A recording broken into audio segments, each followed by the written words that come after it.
Bonsoir, chers téléspectateurs du groupe Label Télévision. Bienvenue dans Tête à Tête, votre tribune du samedi qui laisse la place et la parole aux acteurs du privé comme du public, aux entrepreneurs. Avec nous ce soir, M. Seydina Omar Ba, chercheur et analyste politique depuis Paris.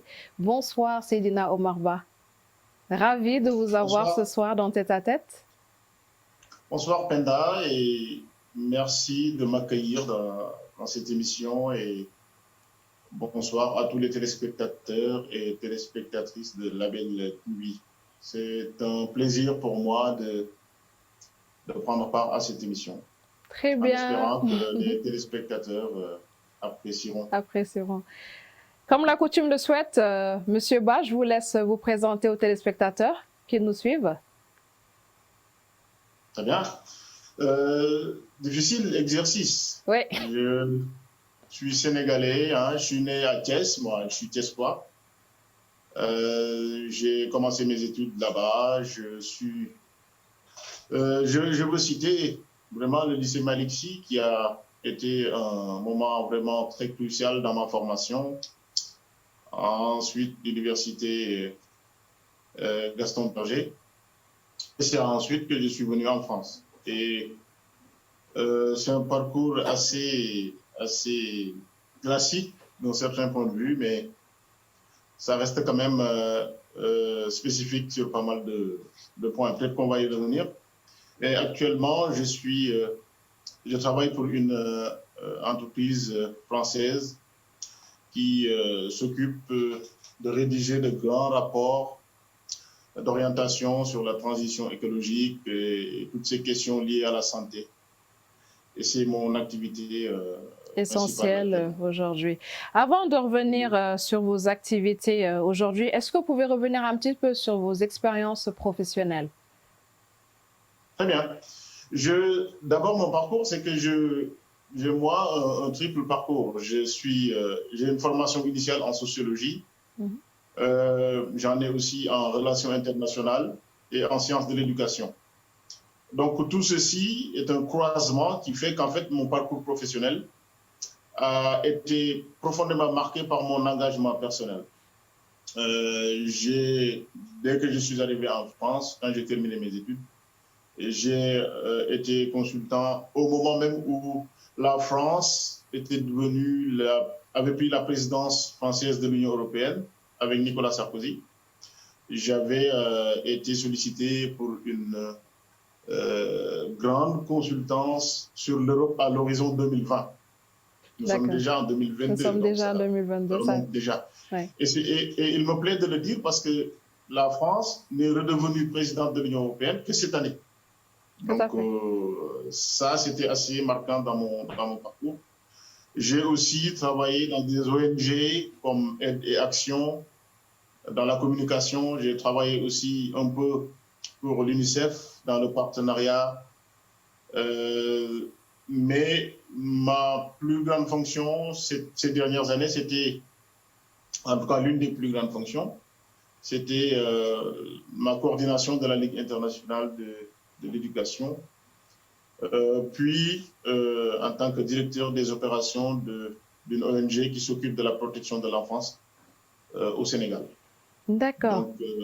Mais je suis aussi, quand je disais que mon parcours professionnel recoupe assez mes engagements, en 2020, on a eu une bataille assez médiatique et scientifique quand l'État du Sénégal avait pris la mesure d'interdire le rapatriement de corps des Sénégalais décédés de la Covid à l'étranger. Ouais. Donc, j'étais le coordinateur international et nous nous sommes donné les moyens de faire reculer l'État et de faire revenir les corps, le président de la République à de meilleurs sentiments. Donc, de manière extrêmement ramassée, voici mon parcours. Vous êtes parvenu à vos fins avec cette cause que vous aviez justement menée en 2020 durant la Covid? On a pu rapatrier certains corps jusqu'au Sénégal? Oui. Alors, c'était un moment assez Ça vous a marqué? Quand on a eu gain de cause, entre guillemets, nous avions un sentiment assez mitigé. Parce qu'on ne peut pas dire qu'on était content, parce qu'on parlait quand même de personnes décédées. Tout à fait. Mais on avait quand même le soulagement de voir que les familles pourront enfin faire le deuil et que l'État du Sénégal a entendu raison. Parce qu'en réalité, la mesure qui avait été prise ne reposait sur aucun fondement scientifique, médical, ou c'était simplement basé sur une peur ou une angoisse et une perte de sang-froid. Alors que quand on est au pouvoir et aux manettes, on ne perd pas son sang-froid. On prend des mesures raisonnées et raisonnables. Et nous avons, et c'est ça que j'ai aimé à dire après, c'est que nous avons fait travailler la République. Nous avons amené nos autorités à se rendre compte qu'en réalité, ils avaient pris une mauvaise décision. Et ça fait vraiment partie dans mon parcours, et c'était pourtant un engagement véritablement bénévole, et ça m'a marqué profondément. Et ça m'a transformé, et ça m'a rendu fier quand même d'être au service de mes compatriotes. Tout à fait. Parce qu'être à l'étranger, c'est déjà compliqué. Quand en plus s'ajoute le deuil et la peur de ne pas pouvoir enterrer ses défunts, c'est quand même assez difficile. Alors, en dehors de votre principale activité aujourd'hui, vous êtes très présent sur les réseaux sociaux.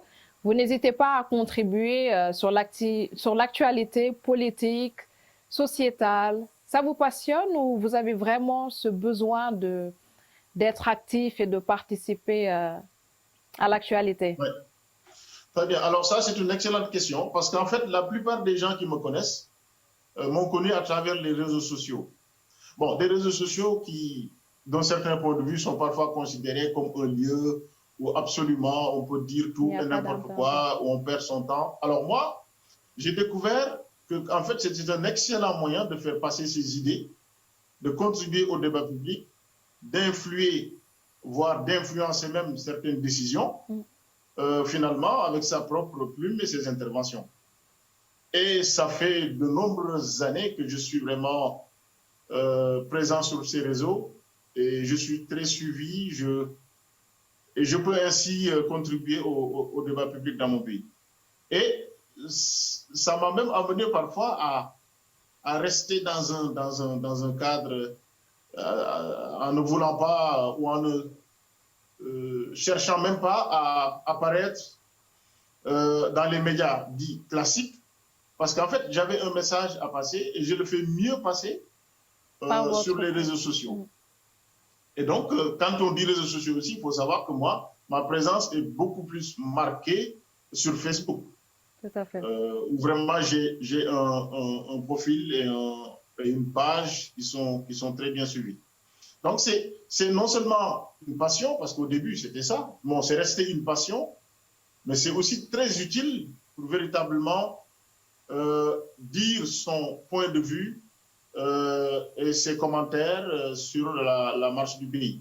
Parce que je n'ai jamais été de ceux qui pensent qu'on doit rester dans son coin sans rien dire. Moi, je ne suis pas de ceux-là. Et du coup, j'ai toujours été quelqu'un de très impliqué, de très intéressé par la manière dont fonctionne son pays.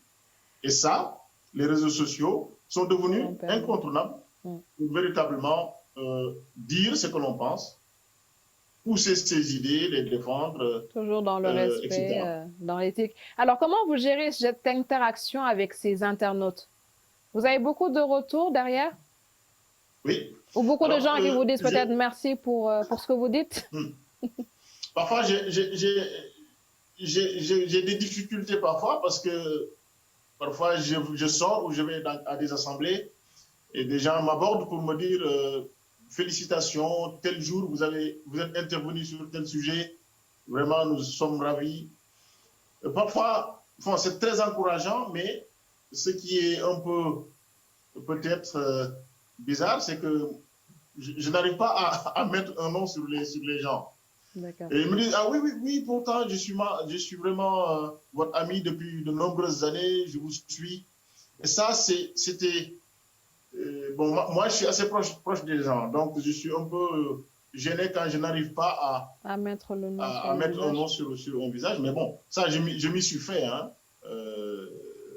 Mais cette interaction aussi s'opère à travers des messages que je reçois.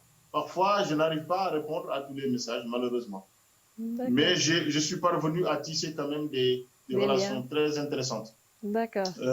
Au niveau de la France, de la diaspora, du Sénégal, pas mal de contacts noués en raison de mes interventions et de ma présence sur les réseaux sociaux.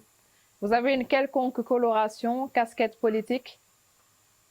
Alors, une coloration politique, je ne sais pas ce que ça veut dire. Parce qu'en fait, moi, je ne me suis jamais considéré comme quelqu'un de neutre. Pour moi, la neutralité n'existe pas.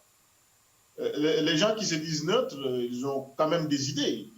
Ils les expriment ou pas. Mais on peut s'abstenir d'exprimer ses idées, mais on ne peut pas être neutre dans la vie.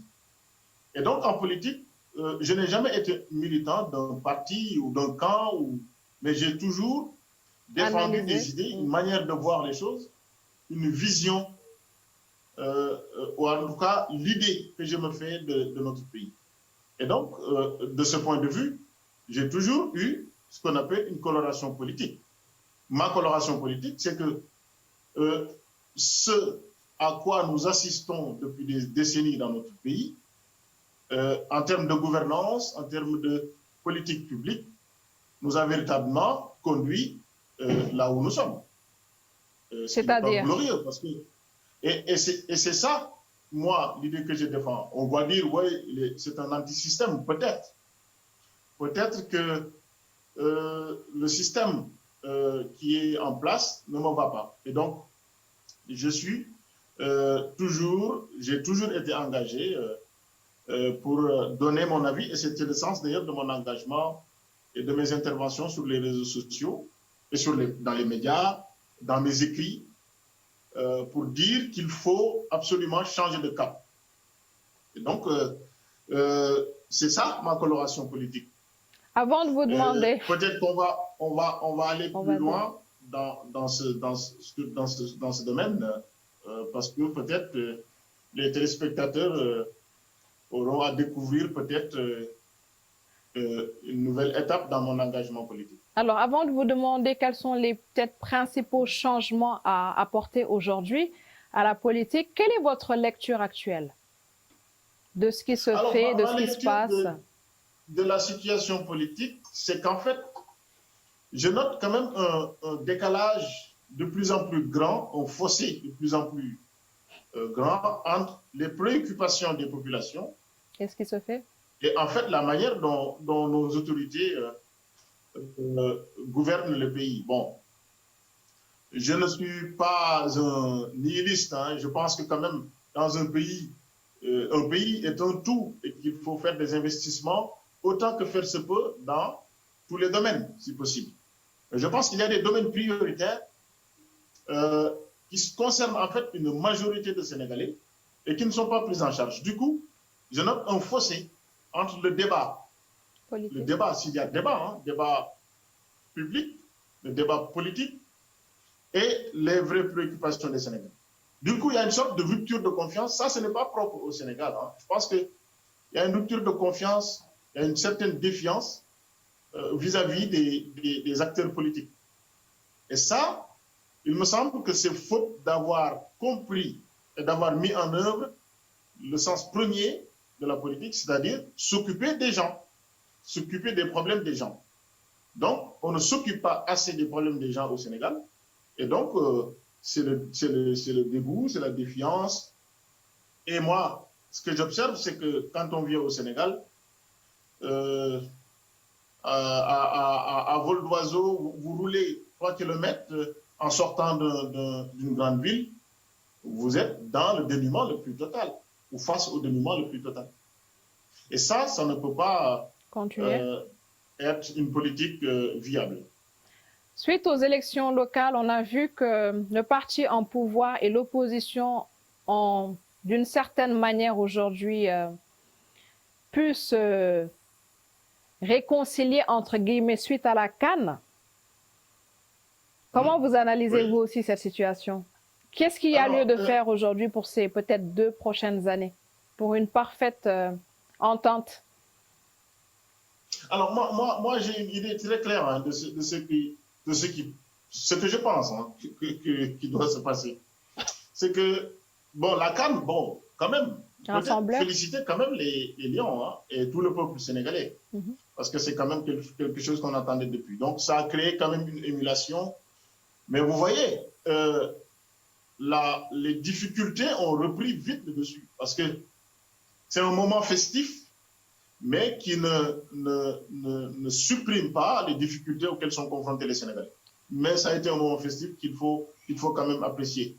Et dans les 2 prochaines années, moi, je pense que pour véritablement détendre l'atmosphère, il faut que ceux qui sont au pouvoir se mettent au travail. 70% de jeunes, ce n'est pas négligeable, c'est la population aujourd'hui actuelle hein, au Sénégal, 70% de jeunes. Vous-même, vous avez déclaré votre candidature aux prochaines élections législatives dans la circonscription Europe Nord de l'Ouest et du Centre, le ENOC. Et je vous cite dans un entretien, vous dites « La majorité des députés de la diaspora ne s'est pas occupée des problèmes des Sénégalais de l'extérieur. Il est temps que ça change. » Qu'est-ce que vous proposez? Oui. En fait, le fait que les députés de la diaspora ne se soient pas occupés des problèmes des Sénégalais, en fait, on retrouve la même chose au niveau, dans beaucoup de fonctions, à beaucoup de stations dans notre pays. Et donc, là, c'est encore plus marqué parce qu'en 2017, pour la première fois, nous avons élu des députés dits de la diaspora. Et en réalité, si vous interrogez l'écrasante majorité des Sénégalais de la diaspora, ils ne vous diront pas qui sont ces députés. Ce qui veut quand même dire beaucoup de choses.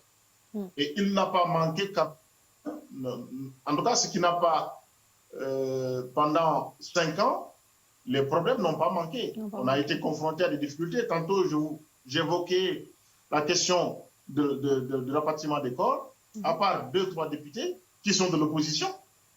Aucun député de la diaspora ne s'est manifesté, y compris pour envoyer ne serait-ce qu'un message de soutien à la diaspora. Vous imaginez un peu? Et je ne connais pas de député qui a porté une proposition de loi qui concerne la diaspora. Ça veut tout dire. Ça veut dire que ils ont été élus et la plupart ont préféré rester des militants d'un camp politique plutôt que de s'occuper des problèmes de la diaspora. Alors que moi, je pense que les problèmes de la diaspora sont des problèmes spécifiques. En fait, nous en énumérer quelques traités de manière spécifique et qui doivent être portés par des gens qui sont habités par ces problèmes, qui les vivent et qui les connaissent. Et donc, ce sera l'enjeu de cette élection-là, de ces législatives-là.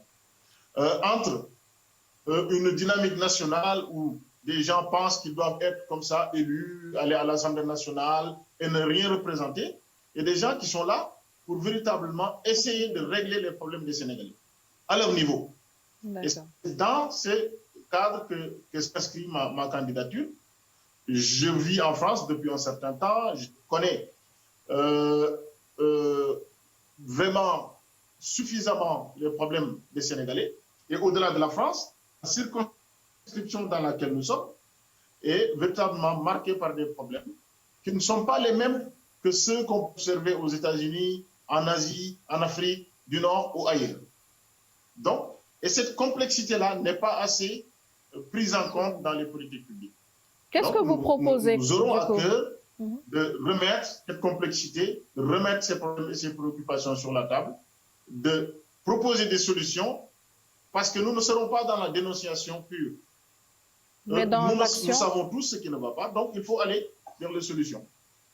Qu'est-ce que vous proposerez concrètement dans les premiers temps, si toutefois vous deviez vous asseoir Alors, les propositions sont nombreuses, hein, parce que ça concerne... Les priorités, la situation. Parce que souvent, les gens réduisent les Sénégalais de l'extérieur à leur poids économique. Ils envoient 1000 milliards par an, mais ce n'est pas que ça. C'est pas que ça. C'est des êtres humains qui vivent dans des pays qui ont des préoccupations en matière d'éducation, en matière de santé, en matière de retraite, en matière administrative. Je vous dis une chose simple, par exemple. Est-ce que vous savez qu'en France, par exemple, une personne qui part à la retraite et qui se rend peut-être au Sénégal pour des vacances est obligée de revenir en France, de vivre en France pendant 6 mois pour continuer à toucher sa retraite? Ce n'est pas acceptable. Parce qu'un Français a le droit d'aller au Portugal, d'aller vivre en Asie ou ailleurs et de toucher tous les mois sa retraite. Ça, c'est un problème, par exemple, dont on ne parle pas souvent. La portabilité des droits à la sécurité sociale, la protection sociale, c'est un autre problème. Les Sénégalais ici ont de graves problèmes pour l'éducation de leurs enfants, pour leur faire comprendre leur culture, pour leur expliquer d'où ils viennent, pour leur apprendre leur religion, parce que certains sont intéressés par ça. Mais il n'y a aucun soutien de l'État, ni en termes d'infrastructures, ni en termes de ressources, parce que quand on parle de ressources, ce n'est pas des ressources humaines simplement, c'est un accompagnement, c'est des facilitations, c'est des mises en relation, parce que l'État a des moyens que les individus n'ont pas.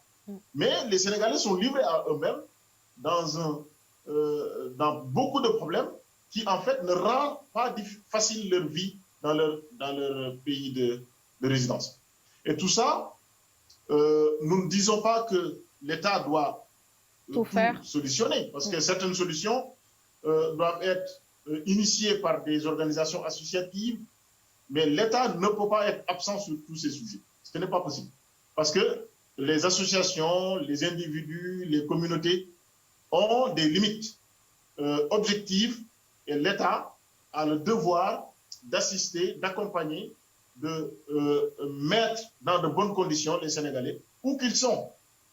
Nous sommes conscients que nous sommes dans un pays qui n'est pas très puissant d'un point de vue économique. Mais tout est question d'efficience, d'efficacité, de rationalisation aussi. Parce que certains postes de dépenses pourraient être réduits pour véritablement que l'argent aille ailleurs. Donc, je ne vais pas m'éterniser sur ça, mais nous sommes en train de finaliser notre programme. Il est déjà finalisé et nous ne manquerons pas de le partager avec les Sénégalais. Est-ce que les Sénégalais de la diaspora sont tous dans cette dynamique justement de changer les choses et de trouver des solutions aux problèmes existants? Pardon? L'engouement y est de la part des Sénégalais de la diaspora que de changer les choses et de trouver des solutions aux problèmes existants. Oui, sans attendre l'État, forcément.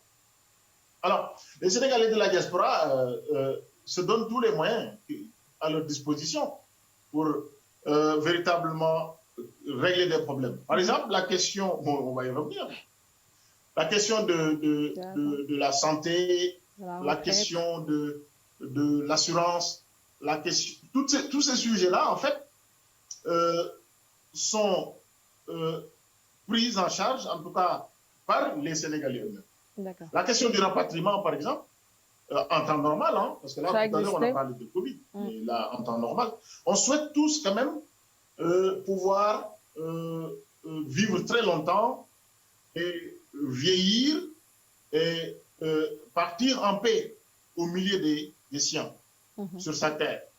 Mais malheureusement, Dieu ne décide pas en consultant les gens. Donc, les gens peuvent aussi perdre la vie dans les pays où ils vivent. Et jusqu'à présent, c'est les Sénégalais qui s'organisent pour cotiser et amener les corps. Tout à fait. Ça, c'est un exemple vraiment extrême pour vous dire à quel point les Sénégalais attendent du nouveau, attendent que l'on s'occupe de leurs problèmes, attendent des solutions, tout simplement. Mais ils ne sont pas restés comme ça sans rien faire. Tous les jours, on essaie d'avoir des solutions nous-mêmes en attendant que l'État daigne un jour peut-être accompagner, prêter main forte, mais de manière efficace et de manière véritablement durable. Seydina Oumarba, quelles sont vos ambitions pour le Sénégal et surtout pour la jeunesse? Alors, ma seule ambition pour le Sénégal, c'est que ce pays réussisse. Et ça résume bien la vision que j'ai de mon pays. Parce que je pense que nous n'avons pas réussi jusqu'à présent pas mal de choses. Parce que nous sommes freinés par une gouvernance et une manière de conduire les politiques publiques qui n'a pas le sens des priorités. Et quand vous menez une politique dans un pays où 70% de la population est jeune, je pense que 70% de la population a moins de 35 ans. Comment voulez-vous développer ou en tout cas faire progresser un pays comme ça sans une politique jeunesse digne de son nom? Tout à fait. Pas des histoires de Khayounaoui ou non. On fait du colmatage en réalité. Mais dans un pays comme ça, il faut faire reposer l'essentiel des politiques, l'essentiel de l'effort national, là où on en a besoin. Et surtout, faire en sorte que les richesses du pays, les ressources du pays reviennent d'abord aux populations. Mais si on pense toujours à la prochaine élection, si on a peur d'être impopulaire, si on a peur de fâcher ses amis politiques, on ne fera rien de grand dans un pays. Et c'est comme ça, moi, que je vois les choses. D'accord. Vos dernières recommandations et mots de la fin avant de nous quitter? La recommandation, je la fais à moi-même. Si je dis moi-même, c'est à la jeunesse. À la jeunesse. Parce que je suis encore jeune. C'est véritablement de ne pas baisser les bras, se décourager, de ne pas s'écarter, de ne pas délaisser le champ politique. Parce que tout, finalement, se décide là. Tout ce dont on parle, toutes les difficultés auxquelles nous sommes confrontés, sont issues de décisions politiques, de politiques publiques, qui ne sont pas ce qu'elles devraient être. Donc, si nous protestons, si nous contestons, si nous ne sommes pas d'accord, il faut venir le dire. Il faut prendre ses initiatives, il faut prendre ses responsabilités et surtout opérer des choix. Allez voter, c'est important. Peu importe pour qui on vote, mais moi je suggérerais quand même qu'on examine véritablement les candidatures et que l'on s'intéresse enfin à ce qui est proposé. C'est pas facile parce que nous sommes dans un pays où finalement la plupart ne sont pas lettrés en français et la plupart des programmes sont rédigés en français. Ça commence à changer, mais ça doit s'accélérer pour que véritablement on ne lise plus par défaut, mais par choix. Parce que jusqu'à présent, moi je pense, quand on a dit alternance 2000, alternance 2012, on en avait surtout marre de celui qui était là ou de ceux qui étaient là, et on voulait les remplacer sans véritablement opérer un choix. Et je pense qu'il faut désormais que la jeunesse fasse le choix du changement, de la rupture, et aussi que ces jeunes-là fassent partie du changement. Il ne faut pas simplement venir pour voter, pour choisir, il faut aussi venir demander à ce que l'on nous fasse confiance pour changer les choses. Telle est ma démarche et j'invite véritablement tous ceux et celles qui pensent que c'est comme ça que ça doit marcher à s'impliquer davantage. Nous allons continuer donc à observer en attendant les prochaines élections législatives et présidentielles prévues en 2024. Effectivement, on verra. On verra. On verra ce que ça donne. En tout cas, nous ne comptons plus rester les bras croisés, des commentateurs dans l'indignation perpétuelle. Oui, c'est important. Mais quand on peut franchir le pas et apporter du sang neuf à son pays, il ne faut pas hésiter. Il ne faut pas hésiter. Et c'est ça le sens de mon engagement. Et c'est ça à quoi j'invite véritablement toutes les forces vives du Sénégal. Et je pense que dans quelques années, la dynamique que j'observe, je pense que dans quelques années, on va se souvenir de ce pays comme d'un pays qui a certes été terrassé par les difficultés, mais démocrate, et qui est toujours resté debout, et qui a toujours eu à cœur de créer les conditions d'épanouissement de sa population. Et ça, pour ça, il faut des autorités qui sachent donner le cap, qui sachent prendre des risques et qui sachent aussi partir quand il est temps de partir. On ne peut pas s'engager politiquement pendant 20 ans, 30 ans, 40 ans, 50 ans. Ce n'est pas possible. C'est plus possible. Seydina Ouambouà, merci beaucoup. Merci Penda de m'avoir reçu. Et merci à Label Group et véritablement à tous les téléspectateurs Qui et nous suivent. téléspectatrices qui nous ont regardés. J'espère que ça n'a pas été trop rébarbatif et que vraiment, ça a été, en tout cas pour moi, ça a été un plaisir d'être là et d'échanger sur mon parcours et sur mes convictions. Le plaisir est partagé. Merci beaucoup. Merci à tous de nous avoir suivis. Je vous donne rendez-vous très très vite pour un prochain tête-à-tête et un autre invité. À très vite. Merci.